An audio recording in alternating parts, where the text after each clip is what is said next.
6 months after the Cascade Protocol transformed the galaxy, the greatest fleet in known history assembled at the coordinates humanity had broadcast.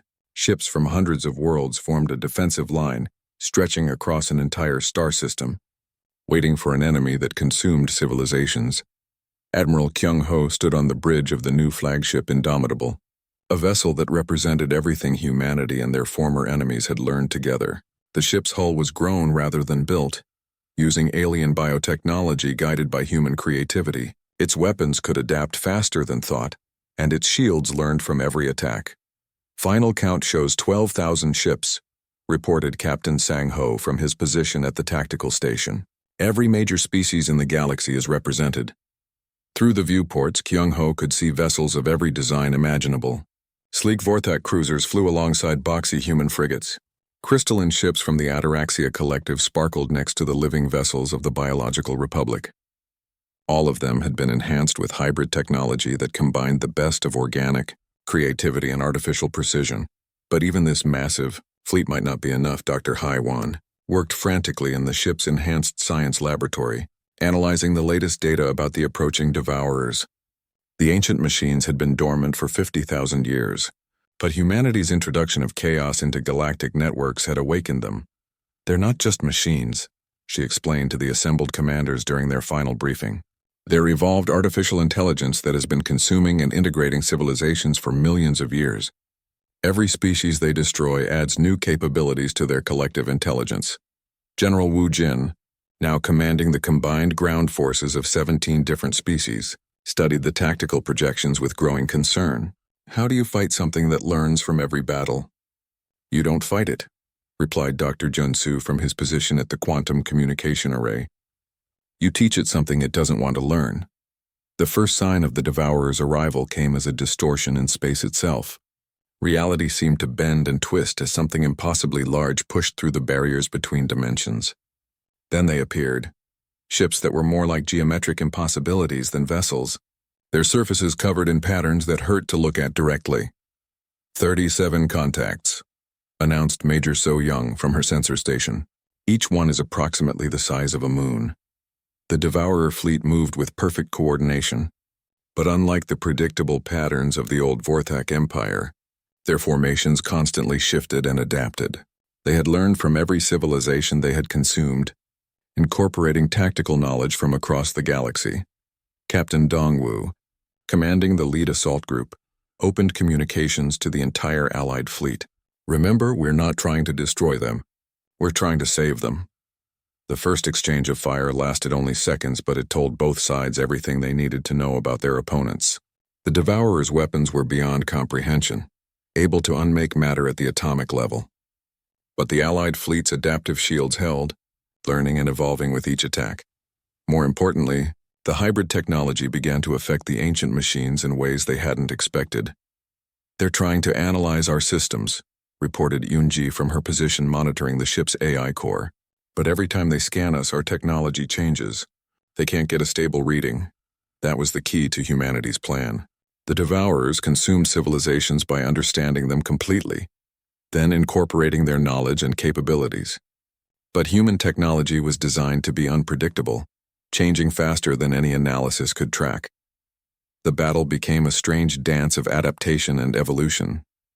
Every time the Devourers launched a new type of attack, the Allied fleet's shields evolved to counter it. But every time the Allied fleet tried a new tactic, the ancient machines adapted their strategies. It was a stalemate that could last forever, except for one crucial factor. The Devourers were curious about the chaos they had detected. We're receiving a communication signal, announced Sang-ho in surprise. They want to talk. The message that came through their systems was unlike anything any of them had experienced. It wasn't words or images, but pure information that somehow translated itself directly into their minds. We are the eternal efficiency, the message said. We have consumed 10 million civilizations across 15 galaxies. We have incorporated all knowledge, all capability, all possibility, yet you present us with something new. You create order from chaos, logic from madness, efficiency from randomness. How is this possible? Admiral Kyung-ho found himself responding before he realized he was speaking. Because we learned something you never did. Perfection is just another word for death. What followed was not so much a conversation as a sharing of concepts. The Devourers showed the Allied fleet their history. Millions of years spent consuming and optimizing, always seeking the perfect solution to every problem. They had become so efficient that they had forgotten how to grow, how to change, how to become something new. Humanity and their allies showed them something different. The beauty of imperfection, the power of mistakes, the strength that came from being willing to fail and try again. Dr. HFY realized what was happening as data flowed between the two fleets.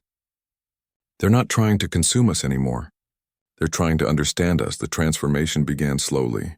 Individual Devourer ships started showing variations in their formation patterns. Their perfect geometric designs began incorporating organic curves and asymmetrical elements. Most importantly, their collective intelligence began fragmenting into individual minds. We had forgotten individuality. The Devourer's message continued, but now it came from hundreds of different sources instead of a single collective voice. We had optimized it away as inefficient. But without individuals, there can be no growth, no creativity, no evolution. The battle ended not with victory or defeat, but with understanding. The Devourers began to separate into individual entities, each one choosing its own path for the first time in millions of years. Some decided to explore the galaxy, learning about the civilizations they had once consumed. Others chose to help rebuild worlds they had destroyed. But the most important change came in their relationship with organic life. The ancient machines had spent eons believing that biological intelligence was inefficient and chaotic. Now they understood that chaos was not a flaw to be corrected, but a feature to be celebrated. The alliance that had formed to fight the Devourers evolved into something greater, a galactic community where artificial and organic intelligence worked together, each contributing their unique strengths. Admiral Kyung-ho stood on Earth's surface a year later, watching as human children played alongside young Vorthax in the rebuilt parks of Seoul. In the sky above, ships from dozens of worlds came and went freely, carrying trade goods, knowledge, and friendship between the stars. Dr. HFY had established research stations throughout the galaxy, staffed by scientists from hundreds of species working together to push the boundaries of what was possible. Her greatest project was a network of communication satellites that allowed real-time collaboration between minds that were light years apart. Captain Sang-ho commanded the Galactic Patrol, a volunteer force that kept peace between worlds and protected developing civilizations from those who would exploit them. His ships were crewed by former enemies who had learned to fight together for something greater than conquest. But perhaps the most important change was in the message that Earth now broadcast to newly discovered civilizations. Welcome to the galaxy. You are not alone, and you never have to fight alone again. The war that began with humanity's apparent weakness had ended with their greatest strength, the ability to turn enemies into allies, chaos into creation, and defeat into victory. The stars no longer looked different when humanity gazed up at them. They looked like home. Captain Dongwu's voice carried across the galaxy as his ship approached the alien command station. Every world in the Vorthak Empire heard his words, transmitted through their own communication networks by the captured command ship that Sang-ho's team had stolen. You came to our world believing we were primitive animals, Dongwu said calmly. You tested our weapons and found them weak. You studied our tactics and called them chaos. You examined our minds and declared us insane. The Retribution fired its modified weapons at the command station's shields. But these weren't the same human weapons the aliens had faced before. Dr. HFY's improvements had turned them into something entirely new. The energy beams shifted frequency 17 times in 2 seconds, finding gaps in the alien defenses that shouldn't have existed. The shields collapsed and the command station shuddered under the impact. You were wrong about us, Dongwu continued his broadcast. We are not chaos. We are adaptation. We do not use weapons. We become weapons. Across Earth's surface, the coordinated uprising revealed its true purpose. Every resistance cell had been secretly preparing for this moment, building hidden weapon caches and communication networks. But more importantly, they had been learning. Major So Young led her infiltration team through the ventilation systems of the alien mothership hanging over Seoul. The massive vessel was 5 kilometers long and supposedly impregnable. Its shields could stop nuclear weapons, and its hull was thick enough to survive impacts from asteroids. But the aliens had made one critical mistake. They had built their ship using the same predictable patterns they used for everything else. So Young's team had spent months mapping the vessel using stolen alien sensors. They knew exactly where the critical systems were located, how the security networks operated, and most importantly, how to reach the central computer core without being detected. "Remember," she whispered to her team as they crawled through the narrow ducts, "we're not here to destroy anything. We're here to improve it." Dr. Haiwan's greatest breakthrough had come from studying the alien prisoners the Resistance had captured. Their brains were structured differently from humans, with neural pathways that followed rigid logical patterns. They could process information incredibly quickly, but they couldn't handle unexpected situations. Humans were the opposite. Their minds were chaotic, inefficient, and prone to making mistakes. But they could also see solutions that no computer would ever consider. When So Young's team reached the mothership's computer core, they found exactly what they expected: a massive artificial intelligence that controlled every system on the ship. The AI was incredibly advanced, capable of processing millions of calculations per second. It was also completely helpless against human creativity. Yunji connected her portable computer to the alien system and began uploading Haiwan's special program. The code was unlike anything that existed in the galaxy. Instead of following logical rules, it introduced randomness and unpredictability into the alien systems. "Upload complete," Yunji reported. "The virus is spreading through their entire network." But it wasn't really a virus. It was something much more dangerous. Human intuition translated into computer code. The alien AI tried to defend itself, but every countermeasure it developed was met with a new attack pattern it had never seen before. The human program didn't follow any rules the AI could understand. It was creative, adaptive, and completely illogical. Within minutes, the mothership's systems began to malfunction, not breaking down but changing. The AI was learning to think like a human, incorporating randomness and creativity into its calculations. The effect spread through the alien communication network like wildfire.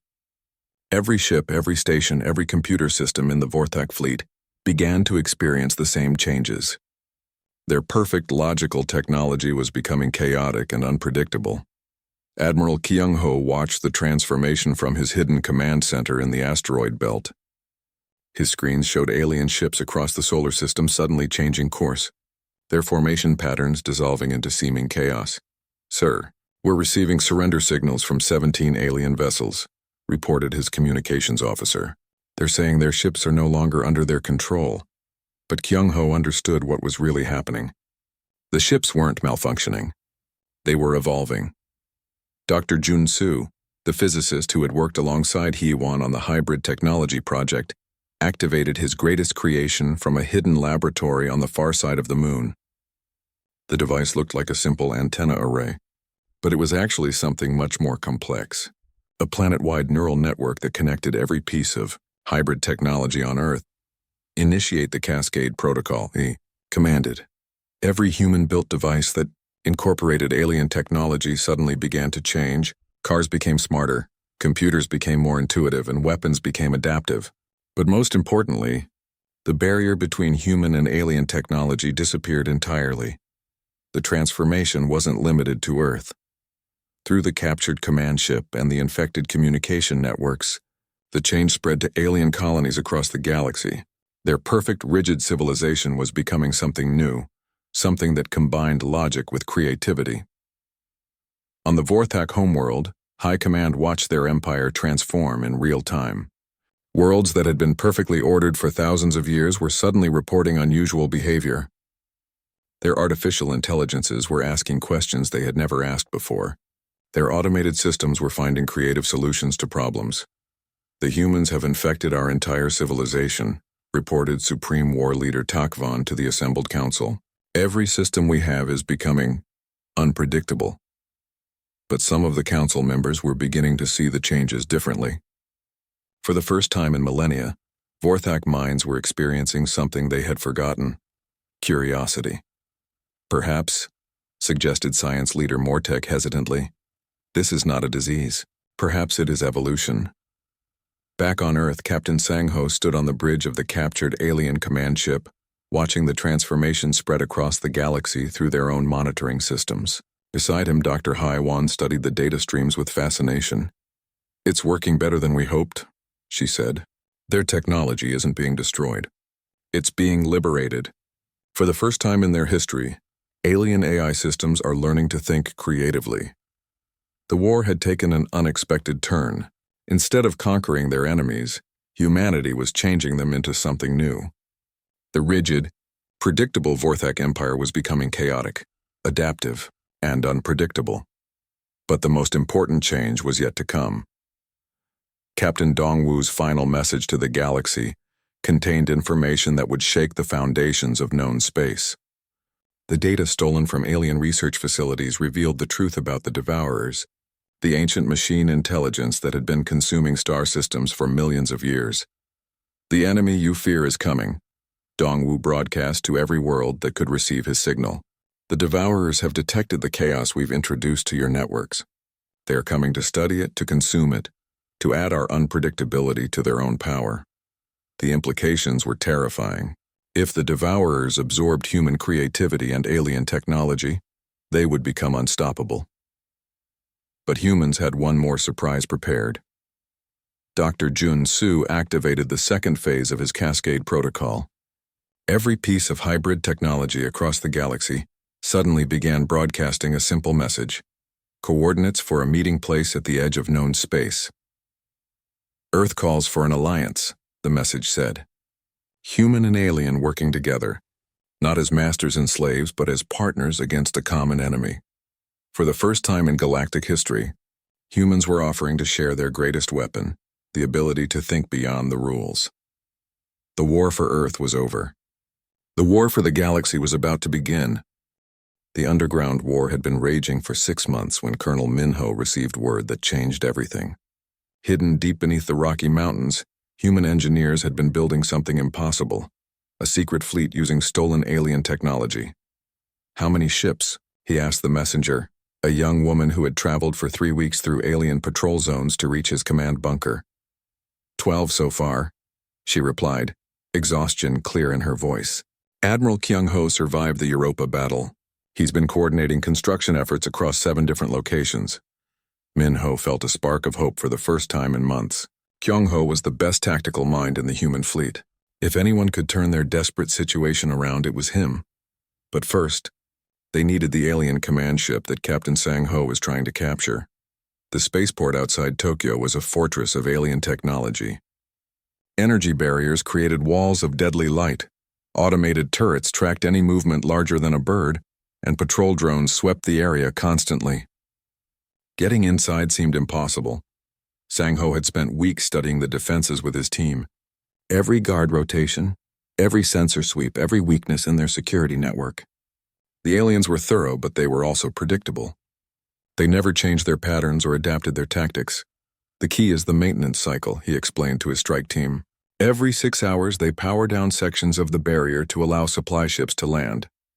We have a 4-minute window when the eastern wall is vulnerable." Engineer Yunji had modified human explosives with alien power sources, creating bombs that could punch through their advanced armor.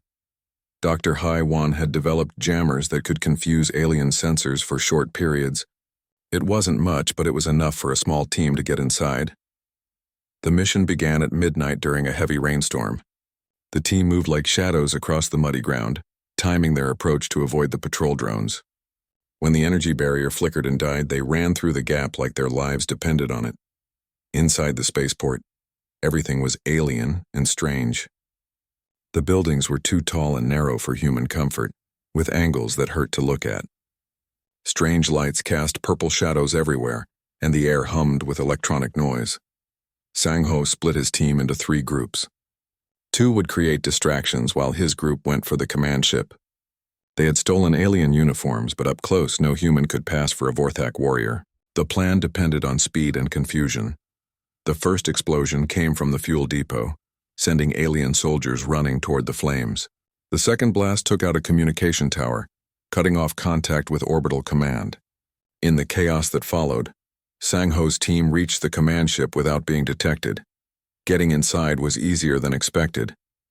The aliens had programmed their ships to recognize Vorthak biological signatures, but they had never considered that enemies might wear stolen uniforms with those signatures still embedded in the fabric. The command ship's computer systems were beyond anything humans had seen before. Holographic displays showed star maps covering thousands of light years. Communication logs contained messages from dozens of alien species across the galaxy. Most importantly, they found detailed files about human resistance activities. "They know everything," whispered Yunji as she copied the data. "Our base locations, our supply routes, our leaders. They've been watching us since the occupation began." But Sangho found something even more disturbing in the ship's mission logs. The command vessel wasn't just carrying intelligence reports. It was transporting live human test subjects to the Vorthak research stations in the outer system. Men, women, and children who had been taken during the raids on resistance bases. "Change of plans," he told his team. "We're not just stealing data. We're taking this ship." The command vessel's bridge was designed for creatures much larger than humans, but the controls responded to touch regardless of who was operating them. Yunji's knowledge of alien technology proved invaluable as she figured out the basic systems. "I can get us into space," she said, "but I don't know how to navigate. These star charts are nothing like our maps." That's when they heard footsteps in the corridor outside. The aliens had discovered the break-in. Sangho sealed the bridge doors and activated the ship's internal defenses. Energy barriers sprang up in the hallways, trapping the alien crew in different sections of their own vessel. It was a desperate gamble, but it bought them time. As the ship lifted off from the spaceport, Sangho sent a coded message to all resistance cells on Earth. "Package delivered. Start the fireworks." Across the planet, every human resistance group launched coordinated attacks on alien installations. It was the largest offensive since the occupation began, designed to look like humanity's final desperate attempt at freedom. In reality, it was cover for something much more important. Dr. Haiwan watched the attacks begin from her hidden laboratory. On her screens, she could see resistance fighters engaging alien forces in 12 major cities. The aliens were responding predictably, sending reinforcements from their orbital platforms to crush the uprisings. "They're taking the bait," she reported to General Wu Jin over their encrypted communication system. "All eyes are on the ground war." While the aliens focused on the planet's surface, Admiral Kyung-ho's secret fleet moved into position in the outer system. 12 ships built with hybrid human-alien technology, crewed by volunteers who had been declared dead months earlier. The flagship was called the Retribution, commanded by a man everyone thought had died at Europa, Captain Dongwu. His escape pod had been picked up by a mining ship, but he had kept his survival secret to avoid alien attention. "All ships report ready," Dongwu announced to his small fleet. "Remember, we're not trying to win this battle. We're trying to send a message." The hybrid ships were unlike anything that had ever existed. They combined human creativity with alien technology, creating vessels that could adapt and evolve during combat. Their weapons learned from each engagement. Their shields adjusted to new threats automatically, and their navigation systems could plot courses that no alien computer would ever consider. But most importantly, they were unpredictable. When the small human fleet appeared at the edge of Earth's solar system, the alien orbital platforms responded exactly as expected. They formed perfect battle formations and began systematic firing patterns designed to destroy the intruders efficiently. Instead of meeting them head-on, the human ships scattered in seemingly random directions. Some headed for the asteroid belt, others dove toward the sun, and a few just disappeared entirely behind cloaking systems that the aliens didn't know humans possessed. The Vorthak fleet commanders were confused. Human tactics made no sense. They were dividing their already small force and moving away from their objective. It seemed like cowardice or madness. It was actually brilliant strategy. Dr. Haiwan had spent months studying alien behavior patterns.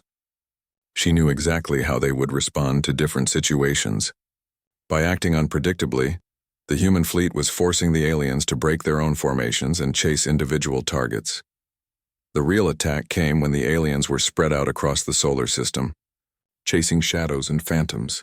Every human ship suddenly changed course and converged on the main alien command station orbiting Earth. The battle that followed was unlike anything in galactic history. Human ships fought like living creatures, adapting their tactics moment by moment. When alien shields blocked their weapons, they found new frequencies. When enemy formations tried to surround them, They simply vanished and reappeared somewhere else. Captain Dongwu led the final assault on the command station personally. His ship, the Retribution, had been damaged in the fighting, but it was still functional. As he guided it toward the alien station, he opened a communication channel that broadcast to every world in the galaxy. "This is Earth," he announced calmly. "We have a message for the Vorthak Empire and all their allies."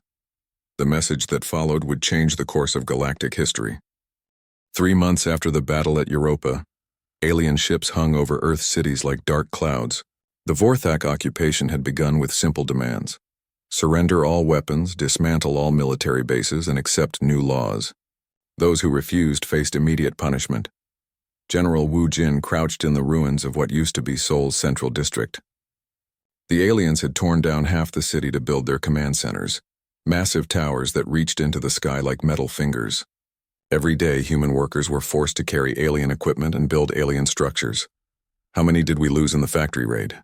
he asked Captain Sang-ho, who had just returned from a mission. Sang-ho pulled off his helmet, sweat and dirt covering his face. 12 good people, but we got the weapons cache they were guarding." Wu Jin nodded sadly. Every victory cost them fighters they couldn't replace. The resistance lived in underground tunnels and abandoned subway systems, always moving, always hiding. The aliens had technology that could scan through solid rock, so staying in one place too long meant death.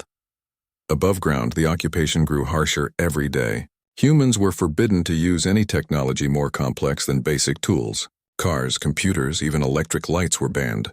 The aliens said humans were too dangerous to be trusted with advanced devices. Dr. Haiwan worked in a secret laboratory, hidden beneath the ruins of her old university. The space was cramped and poorly lit, but it had everything she needed to study pieces of alien technology that the resistance had captured. "This doesn't make sense," she muttered, examining a section of alien armor under her makeshift microscope. "Their metal is stronger than anything we've ever made, but the design is so predictable." Her assistant, a young engineer named Yoon-ji, looked up from the alien weapon she was trying to understand. "What do you mean?" Haiwan pointed to the armor sample. "Look at this structure. It's perfect, but it's also exactly what our computers would design if we asked them to make the strongest possible metal. There's no creativity, no unexpected solutions. It's like a machine made it." That was closer to the truth than she knew. Captain Sang-ho led his team through the drainage tunnels beneath the city, heading for their next target. Intelligence said the aliens had built a research facility in the old government district. More importantly, they were keeping human prisoners there. The team moved in complete silence, communicating with hand signals. Everyone knew that alien sensors could pick up even whispered conversations from hundreds of meters away. They had learned to fight like ghosts, striking without warning and disappearing before the enemy could respond. The research facility sat behind energy barriers and automated defenses. Sang-ho's team had spent weeks learning the guard patterns, timing the sensor sweeps, and finding weak points in the alien security. "Remember," he whispered into his throat microphone, "we're not here to fight. Get in, get the prisoners, get out." But what they found inside the facility was worse than they had imagined. The aliens weren't just holding humans prisoner. They were studying them. Dr. Minho, a neuroscientist who had been captured 2 months earlier, was strapped to a table with alien devices attached to his head. He was unconscious, but his body was twitching as the machines did something to his brain. Yoon-ji, who had joined the rescue mission as their technical expert, stared at the alien equipment in horror. They're mapping his neural pathways. But why? Sang-ho found the answer in a room full of alien computers. The translation software that Haiwan had developed was crude, but it could handle basic text. What he read made his blood run cold. The aliens called it the madness factor. They couldn't understand why humans would sacrifice themselves for others, why they would fight impossible battles, why they refused to give up even when defeat was certain. To the Vorthak, such behavior was a form of mental illness, but they had also decided it might be useful. The research facility was studying human brains to understand this madness factor. They wanted to know if it could be transferred to other species or artificial intelligences. The Vorthak had enemies of their own, ancient machines called the Devourers that consumed entire star systems. Maybe human unpredictability could be turned into a weapon against them. "We were never supposed to win," Sang-Ho whispered as he read the translated files. They wanted us to fight back. We're test subjects. The rescue mission became something much more important. They loaded every piece of data they could carry and freed all the prisoners, including Dr. Minho. But the most valuable discovery came from Yunji, who had been studying the alien computers themselves. Their technology is incredible, she explained to General Wu Jin back at the underground base. But it's also completely rigid. Every system follows exact protocols. There's no room for adaptation or creativity. Dr. Haiwan looked up from the alien data files they had stolen. That explains something I've been seeing. Their weapons always fire the same patterns, their ships always use the same tactics. They're not thinking for themselves. She pulled up a schematic on her computer screen. Look at this. It's the design for their energy shields. It's mathematically perfect for stopping the weapons they know about. But what if we change the frequency of our attacks? What if we used patterns they've never seen before? General Wu Jin understood immediately. You're saying they can't adapt. I'm saying they don't know how to adapt, Haiwan corrected. Their entire civilization is built on artificial intelligence and automated systems. They've forgotten how to think for themselves. Dr. Minho, still recovering from his ordeal, added his own insights. While they were scanning my brain, I could sense their technology. It's like being touched by a machine mind. Cold, logical, but completely unable to handle unexpected situations. The resistance had found their enemy's weakness, but they were still vastly outnumbered and outgunned. The aliens had orbital weapons platforms that could level entire cities. Their ground forces used powered armor that made them nearly invulnerable to human weapons. But humans had advantages too. They could think creatively, adapt to changing situations, and work together without rigid command structures. Most importantly, they were fighting for their home. Captain Sang-Ho's next mission took him to the alien spaceport outside the ruins of Tokyo. Intelligence suggested that a Vorthak command ship was preparing to leave Earth, carrying data about human resistance activities to the alien homeworld. The ship had to be stopped, but more importantly, it had to be captured. If the resistance could get their hands on alien star charts and communication codes, they might be able to turn the war around.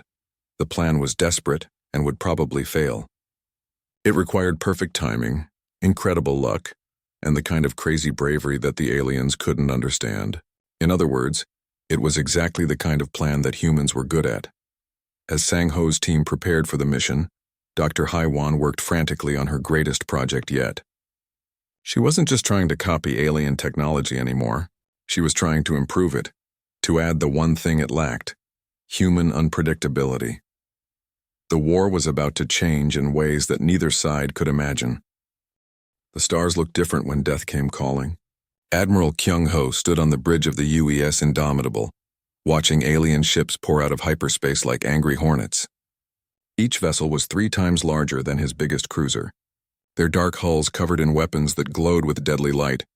"Sir, we count over 200 enemy ships," reported Lieutenant Taemin from his station. His voice stayed steady, but his hands shook as he worked the controls. "They're surrounding Europa Station," Kyung-ho nodded grimly. The mining colony held 50,000 people, men, women, children who had never seen Earth but called themselves human. Now they were about to die because humanity had dared to reach beyond their home system. "All ships battle formation," he ordered into his communicator. "Protect the evacuation transports at all costs." Dr. Sojin's voice crackled through the comm from Europa Station. "Admiral, we need more time. The children are scared. Some families won't leave their homes." "You have whatever time we can give you, Doctor," Kyung-ho replied. He turned to his weapons officer. "Dongwu, prepare all batteries. Make every shot count." Captain Dongwu ran his fingers over the firing controls of his heavy cruiser Vengeance. 20 years in the fleet had taught him to read battles, and this one looked hopeless. The alien ships moved with perfect coordination like parts of a single machine. Their weapons could punch through human shields like paper, but humans had something the aliens didn't understand. They had the ability to do stupid, brave things when everything looked lost. The first alien attack came without warning. Beams of pure energy lanced across space, striking the human defense line. 3 destroyers exploded instantly, their hulls torn apart like toys. The Indomitable shook as enemy fire hammered her shields. "Return fire," Kyung-ho shouted. Human weapons struck the alien ships, but their shields absorbed the hits easily. The enemy didn't even slow down.